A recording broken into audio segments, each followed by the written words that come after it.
J'en ai parlé hier.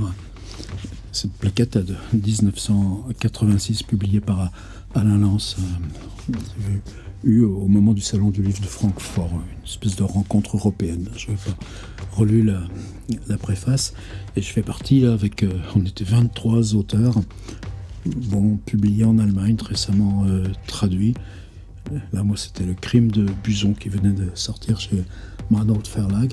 Et Lance nous avait demandé un inédit, si possible, en rapport avec l'Allemagne. C'est pour ça, moi, que cette idée de mur était venue là, et pas du tout ces thèmes sociaux là, qui me poursuivaient comme une casserole et qu'on attendait plutôt de moi à l'époque. Et à relire ce texte, je sais que après, je l'ai repris, mais alors, c'était au moins 12 ans plus tard, dans ce livre chez Minuit qui s'appelle Impatience. J'ai même pas vérifié. Et est-ce que je l'ai changé, rebricolé, remanié? J'en sais rien. Par contre, à le relire, mes souvenirs de ce texte, c'est que c'était pas un texte écrit pour 86, c'était quelque chose qui venait de bien avant, même avant mon premier livre, 82. Et puis, même là, en cherchant, je montais à Paris en 77. J'avais commencé à avoir des cahiers. Et c'est ces moments-là où tu t'autorises intérieurement l'écriture et où il te vient des trucs bizarres.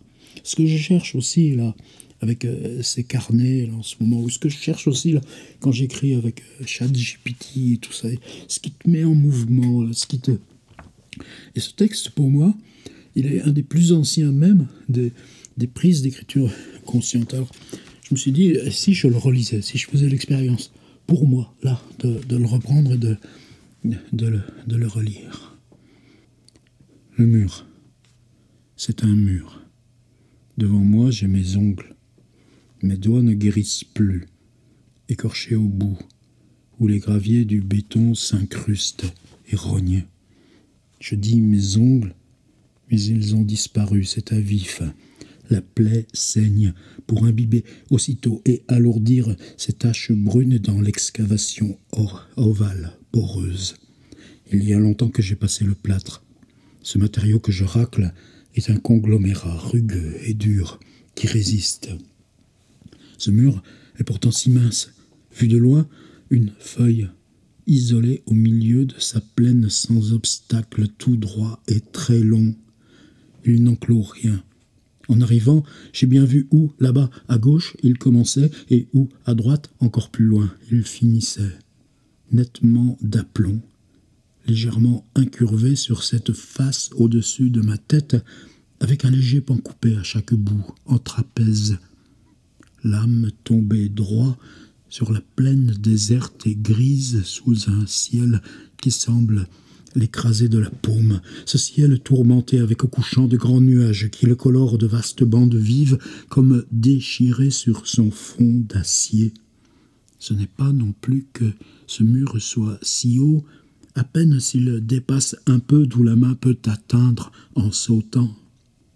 Je n'ai que mes mains pour peu à peu arracher sa matière à ce ciment et l'amincir tellement qu'un dernier coup de poing suffira pour passer à travers.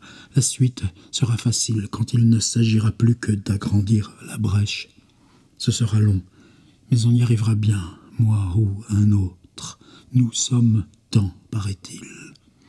Même si tant, depuis longtemps, s'y sont essayés sans parvenir, dont une lèpre d'auréole grise marque le passage tout du long à cette hauteur la plus commode pour creuser au niveau du visage et de la poitrine en pesant de tout le corps sur les doigts crispés.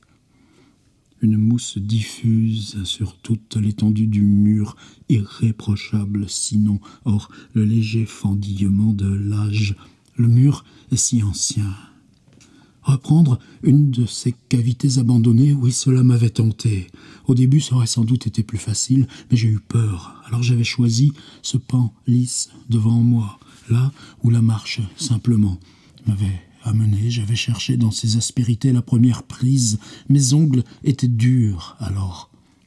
De si près, difficile de voir loin. Je me sais pourtant des voisins, nombreux. En arrivant, je les ai aperçus. D'ici, je perçois quelques silhouettes loin, bien trop loin pour parler. Simples contours gris, eux aussi collés à la paroi. Les ailés, même dans cet air lourd comme gluant de la plaine, serait inutile. Le son s'étouffe. On n'a pas de souffle. Plus près de moi, certaines de ces excavations commencées puis délaissées, où sont-ils ceux-là? Sinon, tombés sur place. Il n'y a pas de retour possible. On a dû nettoyer.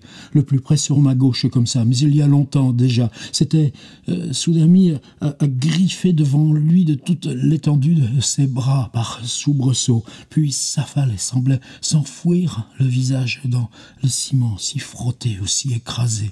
Il était déjà là, celui-ci, lorsque j'arrivais. Tombé, il s'est relevé et s'est mis, du moins à ce que de si loin je pouvais en juger, à creuser des dents, buter du front, avant de s'écrouler pour de bon, replié au bas du mur, petit, si petit. Ils sont venus et l'ont enlevé, puis il a été remplacé. Devant moi, la poussière tombe régulière. Et parfois, mais pas si rarement, aussi un gravier décelé qui se mêle au gravat en bas, depuis l'origine accumulée, que chacun, pour approcher, on foule.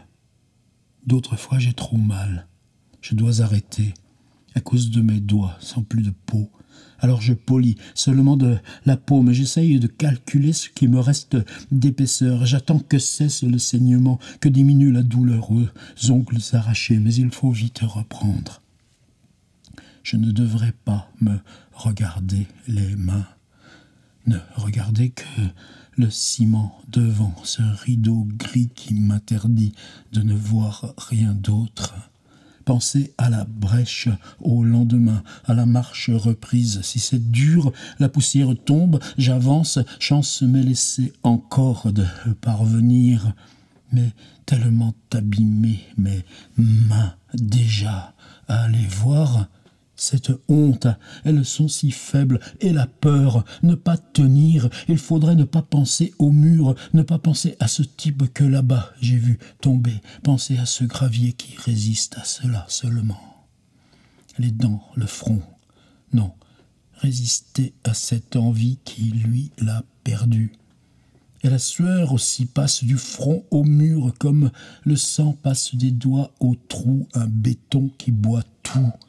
Résister sur mes jambes qui tremblent à cette envie de s'y jeter à plein corps.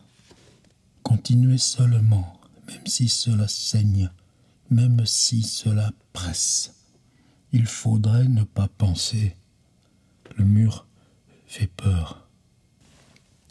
C'est juste bizarre, ça me fait ça en le relisant. Il y avait un autre texte, c'était un diptyque qui n'est pas là, mais un texte qui allait avec celui-ci. Je crois que je l'ai aussi repris dans à patience, une histoire d'œil et de trucs à enlever de l'œil.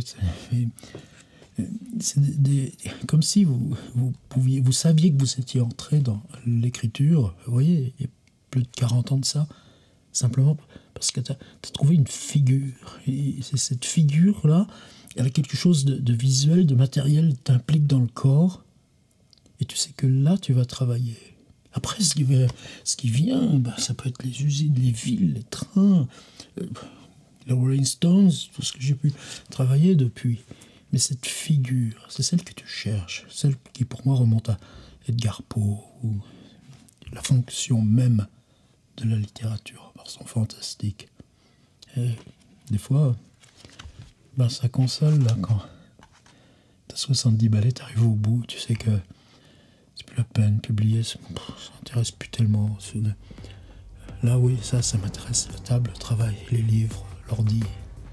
Et donc, avoir le temps de laisser venir, pouvoir entrer dans les lectures. Et justement, c'est ces images-là qui remontent.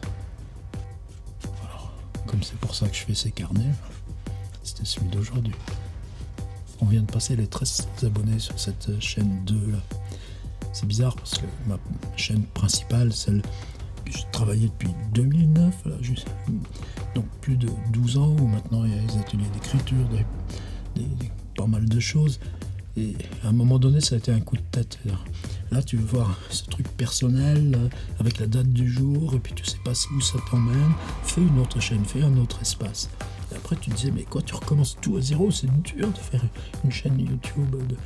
Puis finalement, là, 1300 abonnés, on vient de passer les 4000 heures de visionnage sur un an. Ça me permet de bien bétonner qu'il n'y ait jamais de publicité. Ouais, bon. C'est une autre histoire. Mais c'est la même, quand même. Là, j'en ai vraiment de plus en plus besoin de ces carnets, c'est vital.